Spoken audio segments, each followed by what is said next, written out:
Hey, good morning, friends. So we have the seasonal summons, the egg summon that has started, and there are two featured fellows from the Springvale family. So let's talk. First one is a legendary green guy, Archie, wizard.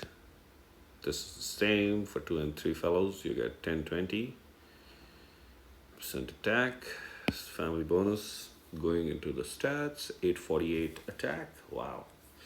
805 defense and 1417 health. So compared to what's popping out these days, the health is a little on the low side, though psychologically above 1400 HP. All three stats are high, I would call. Fabled Llama Ballad. At fast speed, that's the special. Deals 250 damage to all enemies.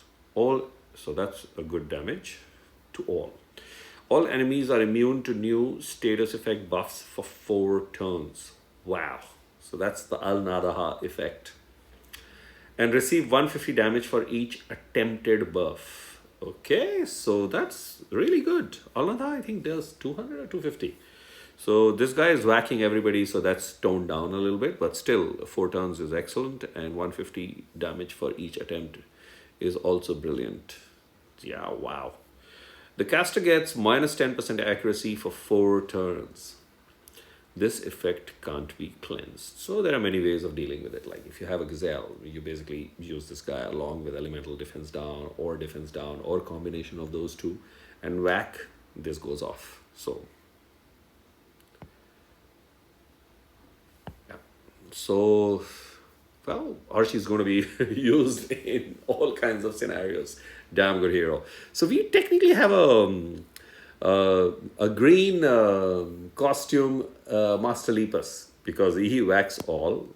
There he is. He whacks all and then he gets his ailment. That's it. This guy whacks 30% less, but his second portion of the special is really crazy and deals with all kinds of situations.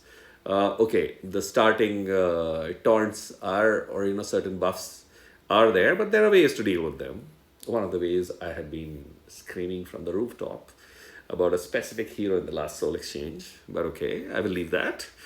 And here is this fellow that just locks the door for all kinds of buffs, and then you get penalized for attempting buffs. So yeah, good fun. He'll pair very well with all kinds of elemental defense down, or for that matter, multiple scenarios, and obviously useful in every play, which really makes Archie really cool, super. And this minus 10% accuracy is not an issue. He's whacking everybody. So yeah, 1 or 2 misses is okay. Let's go to Jasper. Okay, so he's a legendary, funny looking cow. Really funny. Okay, so cleric, which is really cool.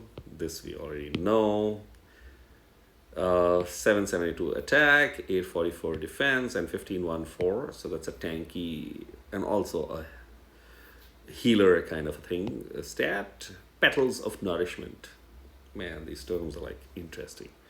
All allies regenerate 1428 HP over 4 turns. Okay, so I'll say that's a very high quantum of HP. Over 6 turns. So quantum of HP over 6 turns. So it's 200 plus something. I will skip the calculation part. Calculation accuracy. But this is not such an era of heal over time, because the slash attacks and we already know what the Limit Breaker 2 introduction has done in terms of heroes increase in power and blah blah blah.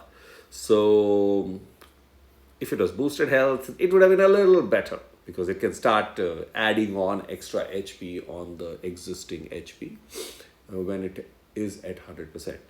But otherwise, I'm not impressed with 1428 HP over 6 turns at all. I'm not impressed with that 1428 also. So I will say that to start a little practical part. Now, there will be players who will have, it's also roster driven, so that I would like to put as a disclaimer. And there will be, for certain players, he will be a very good hero to have. So that is always there. But in today's playing scenario, heal over time is not a great thing to have. All allies get plus 50 attack for 6 turns, which is fantastic. All allies get plus 50% critical chance for 6 turns, which is fantastic. The caster gets minus 5% mana gen. Okay, that is stupid because he is already slow. So you could have found a different ailment. I mean, again, does anybody at SG even think? And I have to say this because on a slow hero, you are putting heal over time and you are putting minus 5% mana gen to make him very slow. Why? Find a different ailment. Really? Reduce the effect of the above for, by 50% for 2 turns. Do that because, okay, I'll leave it at that. So that's that. Is there any, okay, there's nobody else, otherwise it would have popped right there. So that's my understanding and take on these new fellows. I will say that the Fated Summon is supposed to refresh in 10 days. So if you are holding your Epic Hero tokens, just hold it for the next 10 days. Because this event ain't going anywhere. It's here for 33 days, 34 days including today. So all the stuff will count there. Thanks for watching. Cheers.